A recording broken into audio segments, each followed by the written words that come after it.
First item ఇక్కడ వచ్చేసి land acquisition and other things priority item. ఎందుకంటే ఈ డిస్ట్రిక్ట్లో చాలా కొత్త యాక్టివిటీస్ వస్తున్నాయి, ఇండస్ట్రియలైజేషన్ కానీ ఇంకొకటి కానీ. సో దాని తాలూకు ఏమన్నా పెండింగ్ కానీ ఇంకొకటి కానీ ఉంటే దాన్ని ముందు క్లియర్ చేసేస్తాం, అది ప్రయారిటీ. నెక్స్ట్ వన్ వచ్చేసి ఈ సివిల్ సప్లైస్లో కొంత తేడాలు ఉన్నాయి. ఇప్పుడే నా దృష్టికి తీసుకొచ్చారు డిఈఓ వాళ్ళు.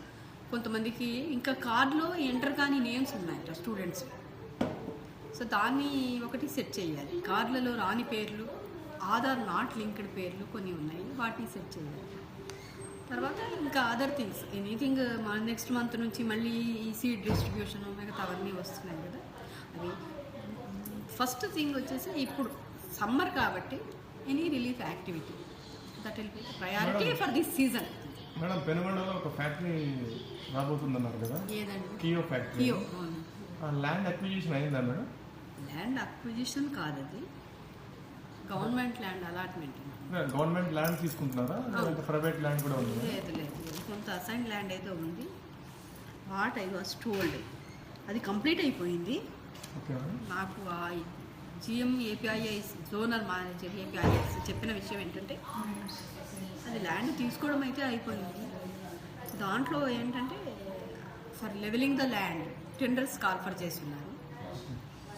Last date for submission of tenders is 10th. Levelling కోసం అని చెప్పేసి టెండర్స్ ఏజెన్సీని ఎంగేజ్ చేయడానికి టెండర్స్ కాల్ఫర్ చేశారు. Last date for submission of bids is 10th. So 15th technical bid open చేస్తారు. Next financial bid. మేడం, ఈ national highways road works లో చాలా రైతులు ల్యాండ్ కాంపన్సేషన్ సరిగ్గా లేదని చాలాసార్లు గ్రీవెన్స్ వస్తున్నారు. పరిష్కారం అయిందా మేడం? ఇంకా చాలా ఉన్నాయి పెండింగ్ అని చెప్తున్నారు. ఒక్కసారి నేను వాటిని అంటే ఇక్కడ ఈ స్టేజ్లో పెండింగ్ ఉన్నాయి కొన్ని అని చెప్పారు. మార్నింగ్ నేను ల్యాండ్ అక్విజిషన్ ఆఫీసర్స్తో మాట్లాడి వాటిని కూడా వీలైనంత త్వరగా ముందు ఇటువంటివి ఏవి లేకుండా ముందు అంటే that will be the priority item. Okay, thank you.